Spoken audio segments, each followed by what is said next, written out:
You're watching Morning at NTV.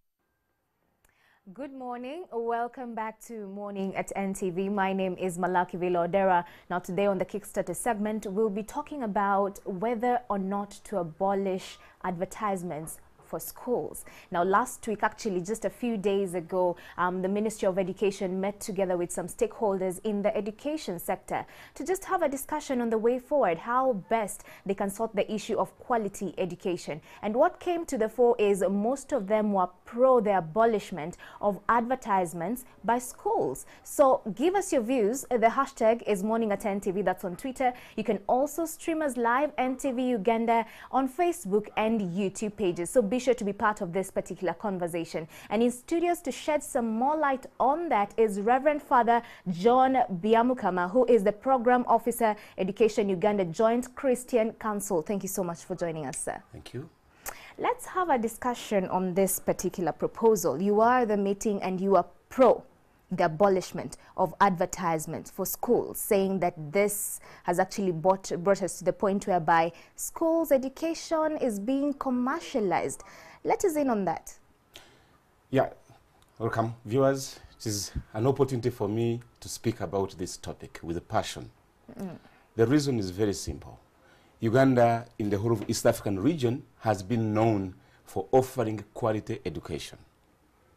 And quality education means that it gives us products that will sell outside and within to improve our standards. But what has happened now?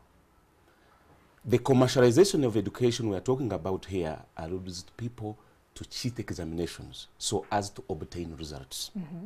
And these results automatically will not correspond with the product that you have received if someone cheats examinations.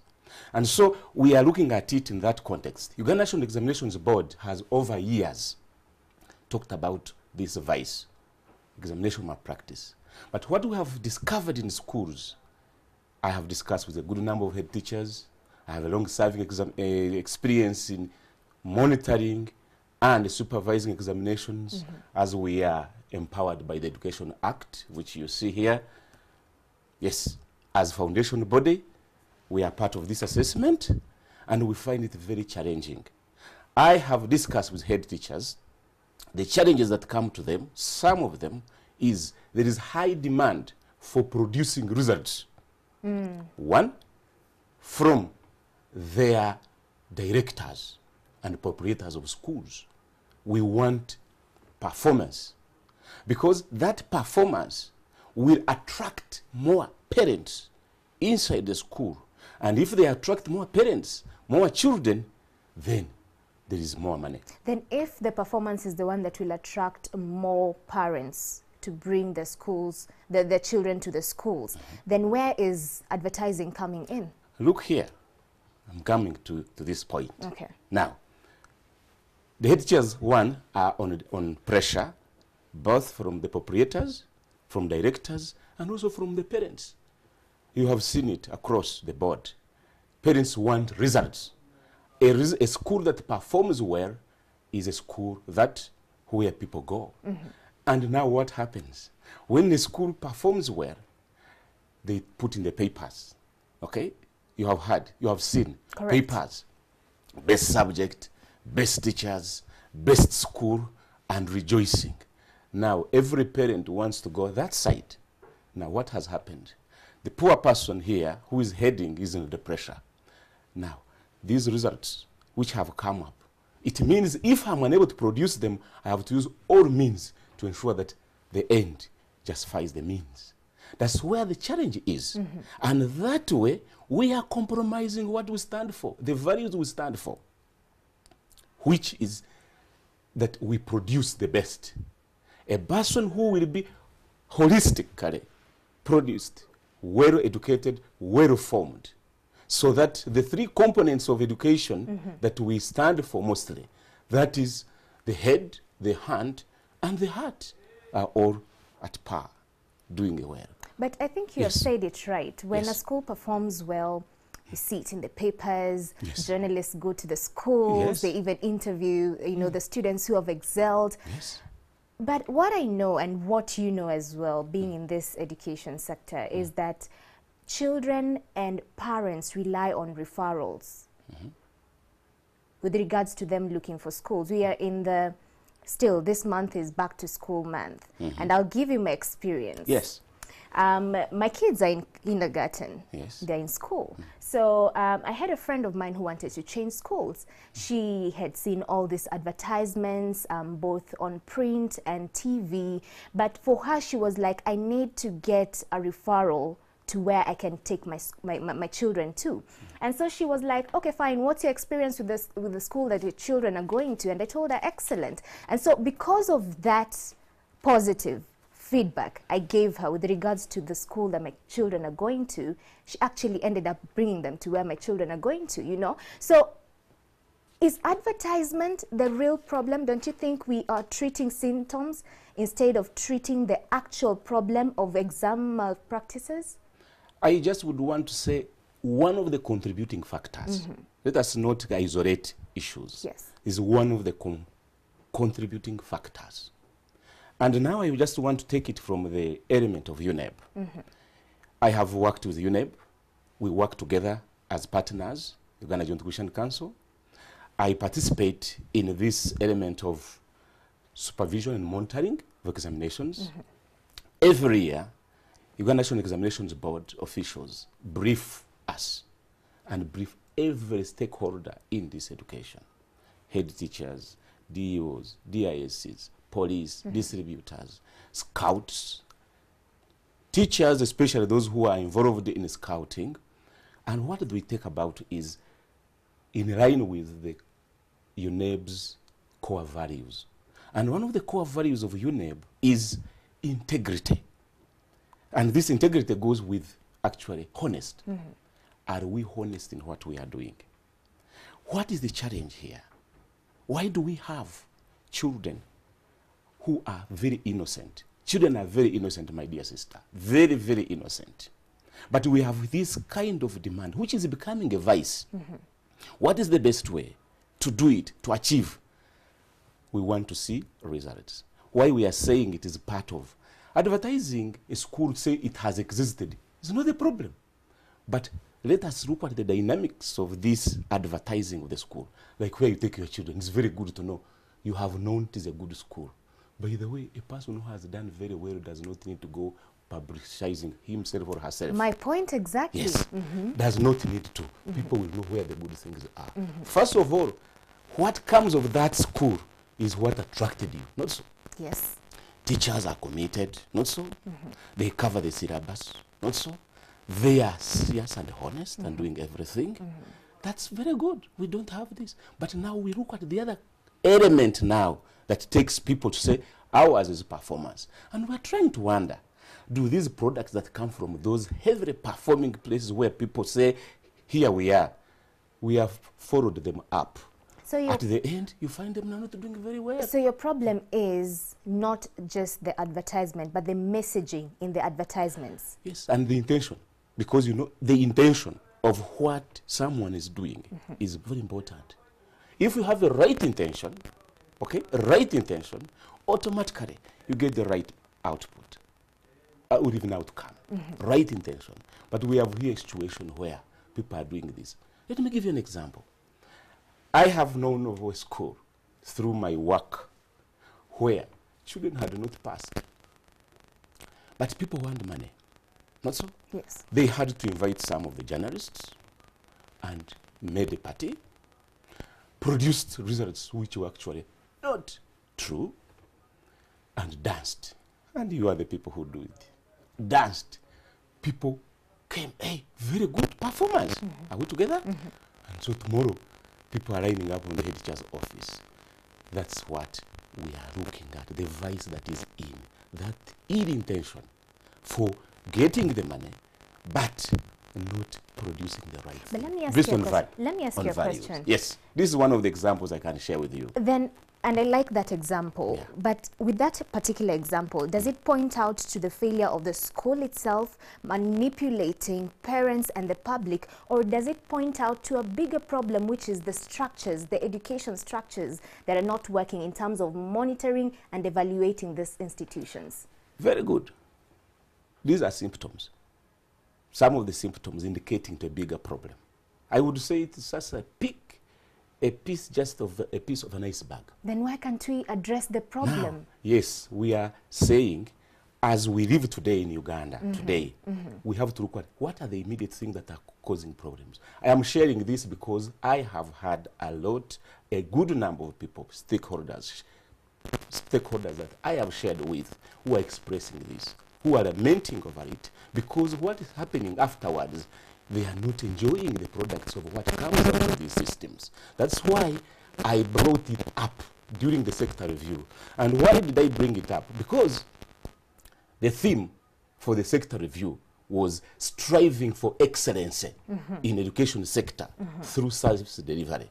How do we obtain excellence when we have these kind of challenges? And I think when I shared it, that's why everyone said, yes, there is a problem here. There is not smoke without fire. Okay, my dear sister? Yes. So we look at it. So it leads commercialization of education is eroding the quality of education. Are we together? That's why we say, then where are the values? Because this erodes the values that we stand for, like integrity. Okay? That's why we say we must address it. Then as we address it together, as Ugandans, as we address it together, we come back to the original form.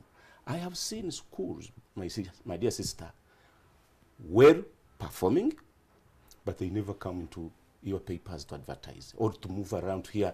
We have this, we have this. But they are doing very well. But they still have high And enrollment yes, numbers. because people know where the truth is.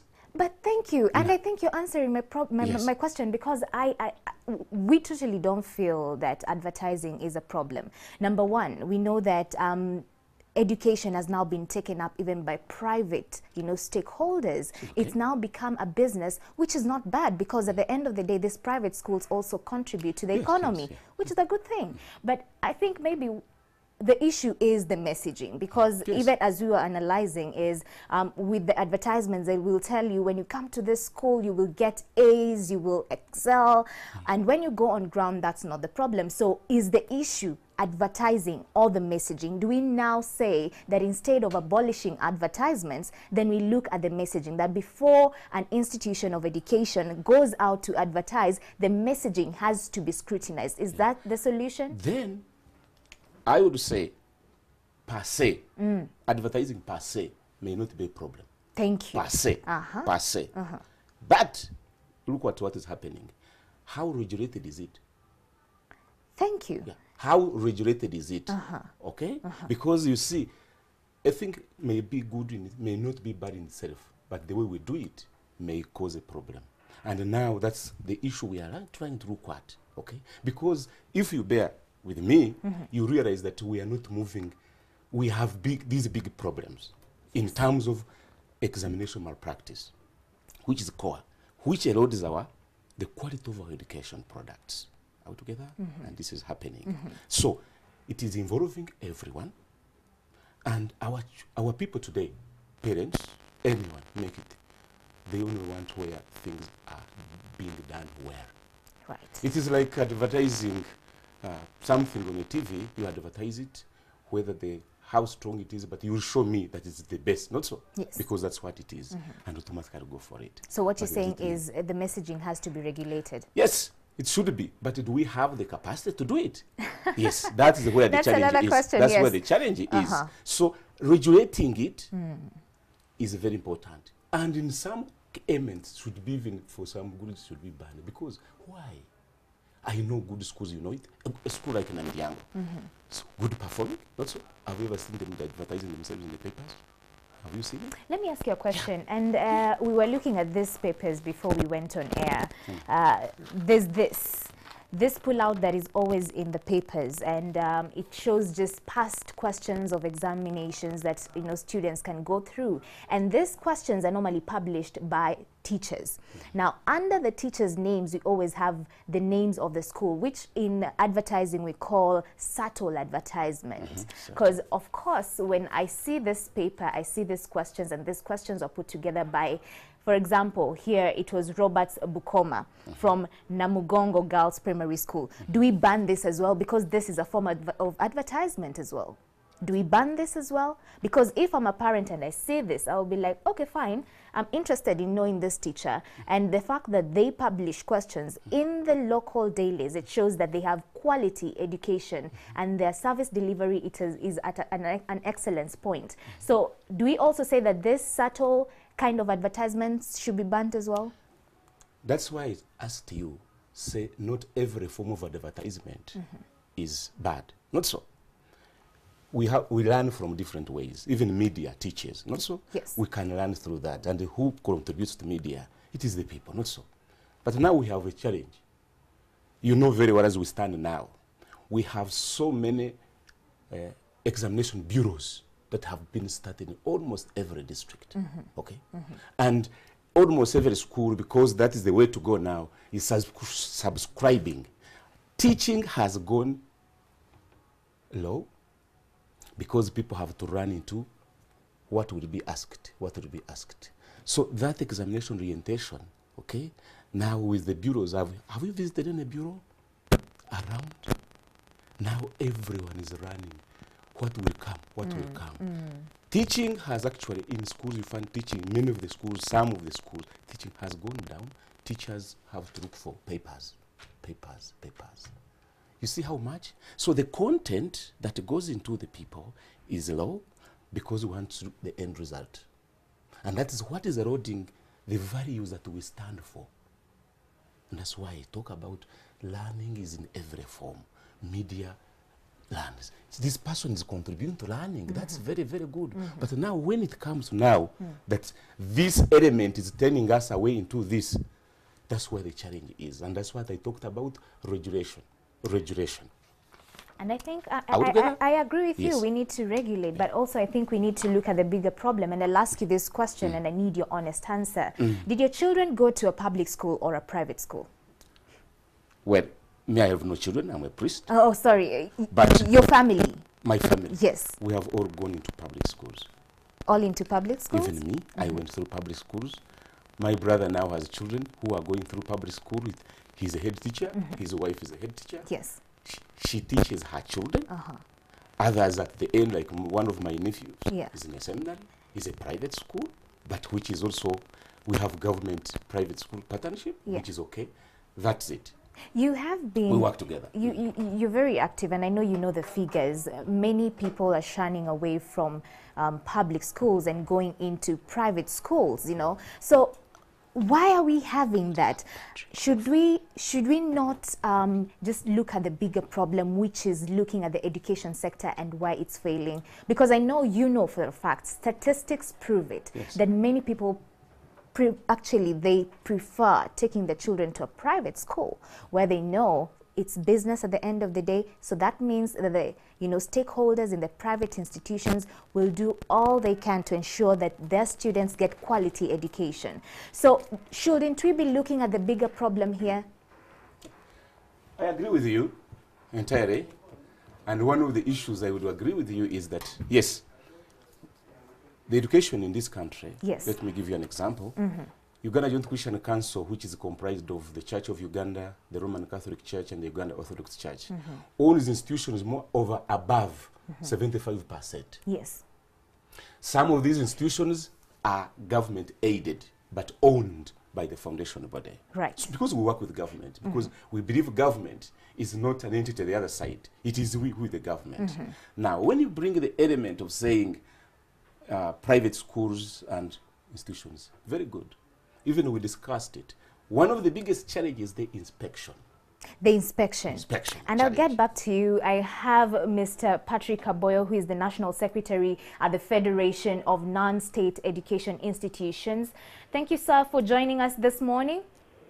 Most welcome. Thank you for having me also. You're welcome. Now, the discussion has been, of course, it's not yet been approved by the Ministry of Education, but the discussion has been to abolish advertisements for schools. What's your take on this?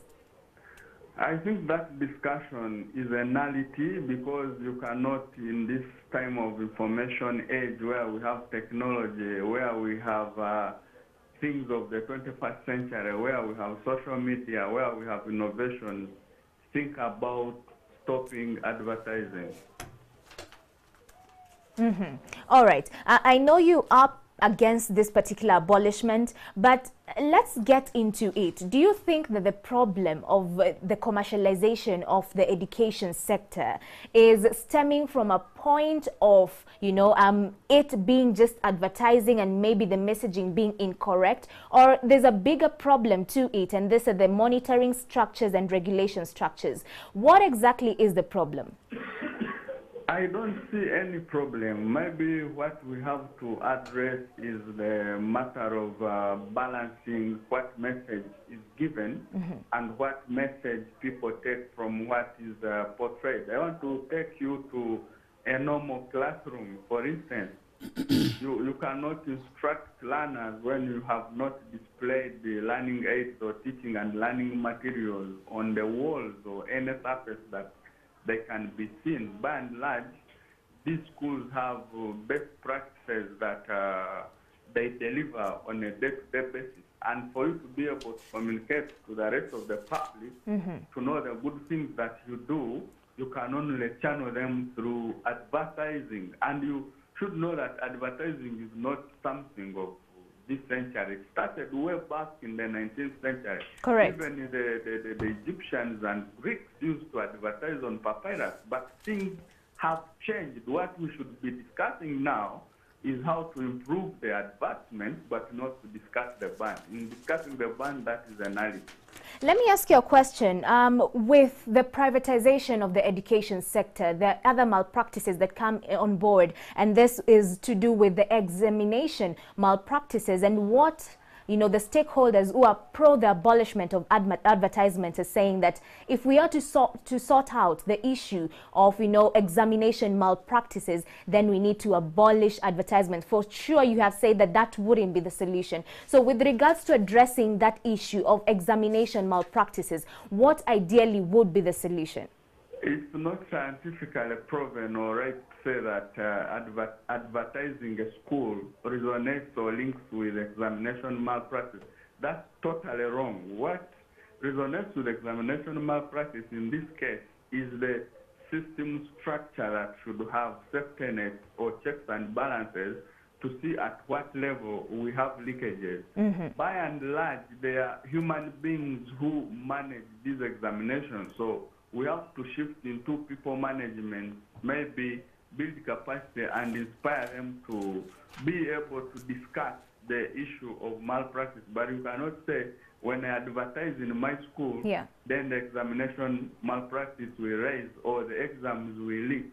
That is not scientifically right. It is just a sentiment. It's just an opinion, of course, which cannot be made as a matter of policy. If you have an opinion or you have your wishes, or you have any thinking, then subject it to scientific interpretation, consult about it, and have stakeholders and have a position. Mr. Patrick Aboyo, thank you so much for joining us this morning. Always a pleasure. You're welcome. Okay. Back in studios, as we come to a close, you've heard his views. There's no scientific proof that advertising is the main cause to exam malpractices and the commercialization of the education sector. What he's saying is it points out to a bigger problem, which is the failure in the structures and systems that monitor and regulate the education sector. Your take as we come to a close. Yes, in agriculture, there's what we call erosion. Erosion has different types of erosion. There's what we call drop erosion. One by one, it creates a gully. From a drop, it becomes a gully. That's why I said there are so many contributing factors. But one of these is this advertisement, which we have said rightly should be regulated. Because I said there are many good things, So can we put you on record that you're saying we should not abolish, but rather regulate the messaging? Yes, messaging, packaging. Okay. Yeah, that's very, very important, because from the very start we said it. All right. As you see, these good things we learn from media, not so. Yes. Yeah. So when we have regulation, when we have checks and balances into these systems, then we are able to remember we are losing on values. Reverend Father John Biamukama, yes. Thank you so much for joining us this morning. I hope that that will be the direction that you'll be taking once you meet with the Ministry of Education. I'm sure you'll be meeting soon again. So that has been the discussion here on Kickstarter. Keep your views coming. They'll be sure to look at them, to advertise or not. And this is for the education institutions, all the way from kindergarten to institutions of higher learning. Keep your views coming. The hashtag is Morning at NTV. You can also drop in your comments. NTV Uganda, that's on Facebook and YouTube pages. Morning at NTV still continues. Up next is Reality on the Ground with Andrew Chamagero.